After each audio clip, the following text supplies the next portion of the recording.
Ayan guys, so ito naman guys yung number 31 nga po natin. Ito is for only 5 pesos nga lang po, no? So, ito nga guys, kung nalalaki po kayo kay number 25 like map folder natin, meron nga po tayo dito si number 31 nga po natin. And don't worry, may kasama na nga rin po siyang adhesive tape, tapos ididikit na lang din po natin siya sa wall.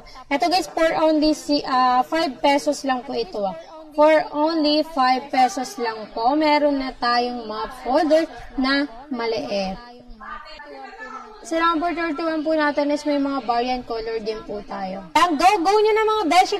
Kung may gusto po tayo pa-flex, comment down below lang po tayo ha. Hindi po ako nangangagat, kaya pwede po tayo magpa-flex.